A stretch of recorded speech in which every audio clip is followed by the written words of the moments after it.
Friends, तो मैं हूँ आरती। संस्कृति यूट्यूब चैनल पे आप सभी का स्वागत है। मैं हाजिर हूँ एक नए विषय को लेकर के।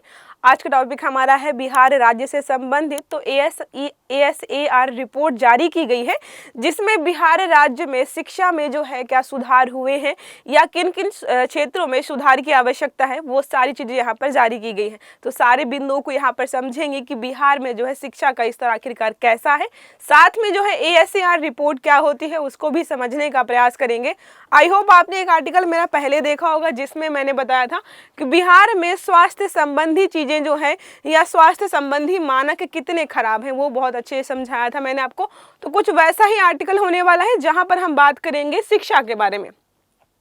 अगर किसी से ही पूछो बिहार की शिक्षा के बारे में तो लोगों को लगता है कि नहीं भाई, ठीक से नहीं पढ़ा रहे, शायद शिक्षा का स्तर जो है अच्छा नहीं है जितना कि बड़े बड़े शहरों में देखने को मिलता है। कहीं पर जो है शिक्षक नहीं उपलब्ध हैं, शिक्षक हैं तो ढंग से पढ़ा नहीं रहे, कहीं पर जो है बच्चे टाइम से नहीं जाते। तो बहुत सारे कारण होते हैं जिसकी वजह से शिक्षा जो है सुचारू रूप से कई राज्यों में नहीं चल पाती है। तो ये है हमारा टॉपिक आज का, बिहार से। बिहार में कितना सुधर सका है शिक्षा का स्तर, तो यहाँ पर जो है सारे बिंदुओं को समझेंगे। पहले हम देखते हैं कि चर्चा में क्यों है ये। तो स्कूली शिक्षा के बारे में annual status of education report, जिसको आप शॉर्ट में ASAR रिपोर्ट भी कहते हो, ताज़ा रिपोर्ट्स के अनुसार बिहार के सरकारी स्कूलों में शिक्षा के क्षेत्र में भारी भरकम राशि खर्च किए जाने के बावजूद, तो यहाँ पर बात ये बोली गई कि बहुत करोड़ों रुपए खर्च किए गए हैं, लेकिन जितना आउटपुट हमें मिलना चाहिए शिक्षा के क्षेत्र में वो यहाँ पर नहीं दिखाई दे रहा है। अभी भी चुनौती है। केंद्र सरकार की नई रिपोर्ट बताती है कि बच्चों के सीखने में सुधार हुआ है किंतु प्रगति धीमी है। मतलब जो है सीख तो रहे हैं, लेकिन जो चीज़ एक हफ्ते में उन्हें सीखनी चाहिए वो महीने भर में सीख रहे हैं। इसका मतलब जो है सीखने की गति जो है बिहार राज्य के बच्चों में थोड़ी सी स्लो देखने को मिल रही है। ये सारा रिपोर्ट में बताया गया है। बिहार में शिक्षा के क्षेत्र में सुधार और चुनौतियों की बात करें कि क्या क्या सुधार हुए हैं या सुधार करने की जरूरत है और उन सुधारों को करने में जो है आखिरकार चुनौतियाँ क्या क्या आ रही हैं। तो पहला है लड़कियों का स्कूलों में अधिक अनुपात। तो मतलब जो है रिपोर्ट में लिखा था कि अपने आप में चौंकाने वाली बात है ये कि लड़कियां जो है स्कूल में ज़्यादा यहाँ पर उपस्थित हो रही है लड़कों के कंपैरिजन में। पहले हम देखते थे कि लड़कियों का नाम नहीं दर्ज कराया जा रहा है या ड्रॉप आउट की समस्या देखने को मिली थी। अब ड्रॉप आउट और रजिस्ट्रेशन के मामले में लड़के यहाँ पर ज़्यादा दिखाई दे रहे हैं। देखिए लिखा है सरकारी स्कूलों में लड़कियों की संख्या छात्रों की तुलना में अधिक है। बिहार के ग्रामीण क्षेत्र में 80% बच्चे सरकारी स्कूलों में पढ़ते हैं, जो राष्ट्रीय औसत का 66.8% से अधिक है। मतलब यहाँ पर इतने सारे 80% बच्चे जो हैं ग्रामीण क्षेत्रों से खासकर कहाँ पे पढ़ते हैं, सरकारी स्कूलों में ही पढ़ते हैं। 7 से 10 साल की उम्र में लड़कियों की 96% और लड़कों की 96% और लड़कों की जो है 96.6% सरकारी या प्राइवेट स्कूलों में नामांकन है। मतलब जो है अगर बात करें 7 से 10 साल के लड़के और लड़कियों का रेशियो, तो लड़कियां जो है ज़्यादा पढ़ रही हैं। देखो अगर मैं यहाँ पर देखूँ ना कि सरकारी स्कूलों में लड़कियों का रजिस्ट्रेशन होने का, ज़्यादा रजिस्ट्रेशन होने का कारण क्या है। तो अगर एक घर में ना एक लड़का है और एक लड़की है, आमदनी ठीक ठाक है, बहुत ज़्यादा पैसे नहीं उनके पास, तो आप ये मान के चलो कि वो लड़के को प्राइवेट स्कूल में भेजेंगे। उनको लगेगा कि लड़के को हमें अच्छी शिक्षा देनी है, पैसे ज़्यादा कहाँ लगेंगे प्राइवेट स्कूल में, तो वो लड़के को भेजेंगे प्राइवेट स्कूल में और लड़की कहाँ भेजते हैं, सरकारी स्कूलों में। इसलिए शायद जो है सरकारी स्कूलों में लड़कियों का रजिस्ट्रेशन जो है ज़्यादा हमें दिखाई दे रहा है कंपेरिजन टू द बॉयज़। ठीक है। अब बुनियादी सुविधाओं में सुधार की बात करें तो कोविड महामारी के बाद शिक्षा के स्तर में सुधार देखा गया है थोड़ा बहुत। 81.1% स्कूलों में रसोई की सुविधा है क्योंकि मिड डे मील बनती है। 92.9% स्कूलों में मिड डे मील प्रदान किया जा रहा है।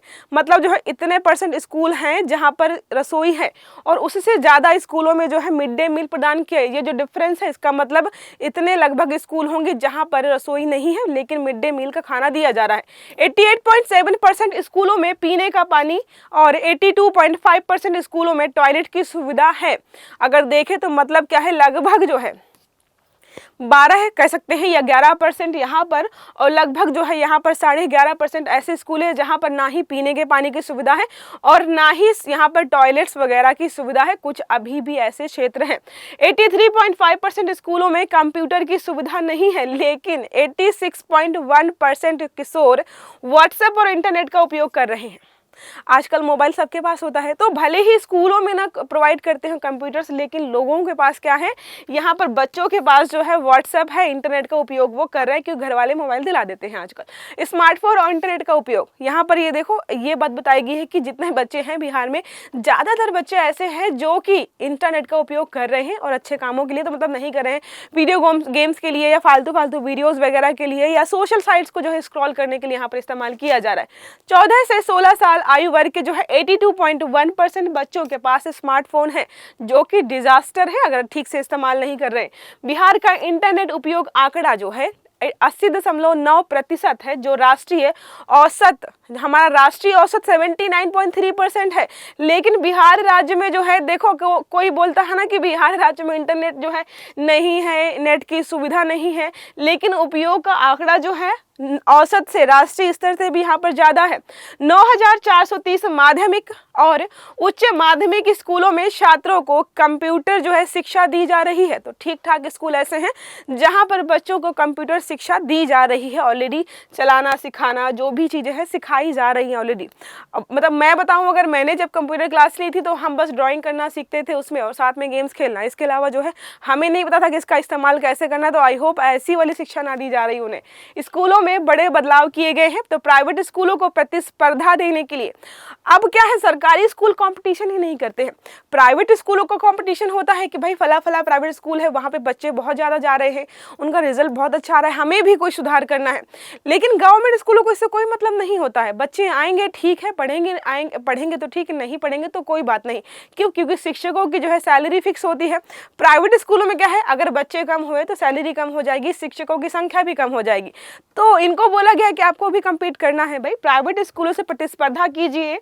सरकारी स्कूलों की गुणवत्ता बढ़ाने के लिए कई बदलाव किए जा रहे हैं। यहाँ पर स्कूल रैंकिंग प्रणाली लागू की जा रही है कि हम स्कूलों की रैंकिंग भी जारी करेंगे, चाहे वो प्राइवेट हो चाहे जो है वो सरकारी हो, ताकि इनको शर्म आए कि देखो आप नीचे से टॉप कर रहे हो।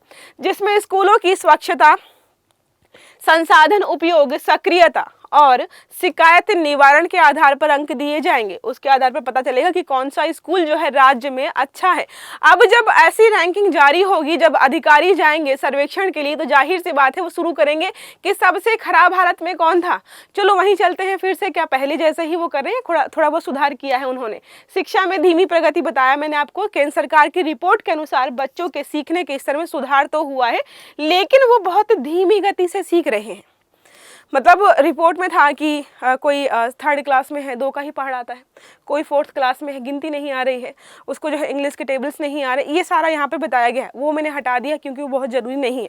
अब बात करें यहाँ पर ASER रिपोर्ट के बारे में कि क्या है, तो annual status of education report. इसमें क्या होता है, एक वार्षिक रिपोर्ट है जो भारत में शिक्षा के स्तर का आकलन करती है कि कौन से राज्य में और कौन से क्षेत्र में जो है खासकर छोटे बच्चों की शिक्षा का आकलन करती है। ठीक है, इसे प्रथम नामक संगठन द्वारा तैयार किया जाता है और यह भारत के विभिन्न राज्यों जिलों में बच्चों की शिक्षा की स्थिति पर आधारित होती है।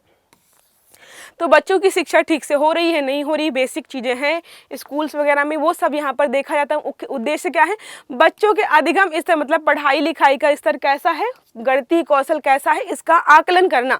खासकर जैसे आपको बताया मैंने, रिपोर्ट में शुरुआत में ही लिखा है कि हाँ बिहार के क्लास 12 सेकेंड के बच्चों को पहाड़ा नहीं आता है, 2 का टेबल नहीं आ रहा है, गिनती ठीक से नहीं आ रही है, मल्टीप्लाई नहीं आ रहा, डिवीज़न नहीं आ रहा है या डिवाइड करना नहीं आ रहा। ये सारे मतलब एक तरीके से मोस्ट इंपॉर्टेंट होता है गणितीय कौशल उनका कैसा है, ये यहाँ पर जो है जानकारी ली जाती है। ग्रामीण क्षेत्रों में बच्चों की शिक्षा और साक्षरता का निरीक्षण करता है कि ग्रामीण गांव के इलाकों में बच्चे पढ़ लिख रहे हैं कि नहीं।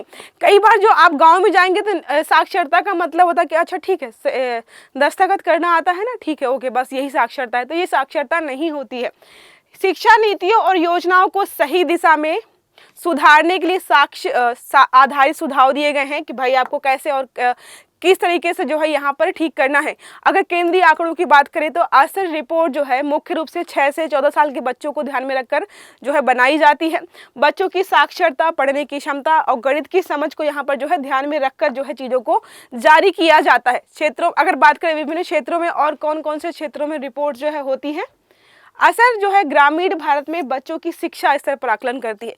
शहरों पे जो है मुझे लगता है पेरेंट्स खुद इतने जागरूक होते हैं, ये बच्चे खुद इतना कंपटीशन फील करते हैं कि वो पढ़ते हैं। और जो है खासकर जो है सरकार जो है जब भी कोई शिक्षा से संबंधित या किसी भी तरीके की नई जो है योजना लेकर के आती है वो ग्रामीण क्षेत्रों के लिए ही होती है।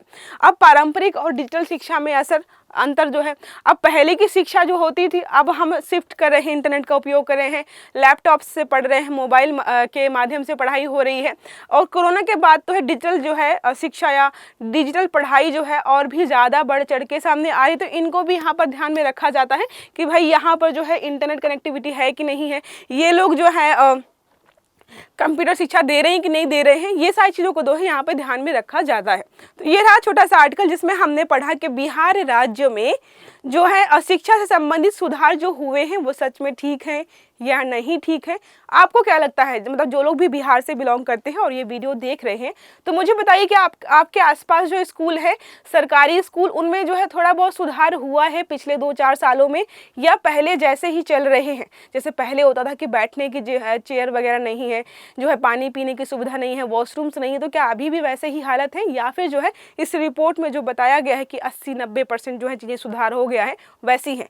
तो ये रहा हमारा आज का आर्टिकल। आई होप आपको समझ में आया होगा। क्लास अच्छी लगी हो तो लाइक करिएगा, चैनल को सब्सक्राइब करिएगा, बेल आइकन दबाइएगा ताकि जितने भी हमारे आर्टिकल्स हैं वो आपको समय पर मिलते रहें।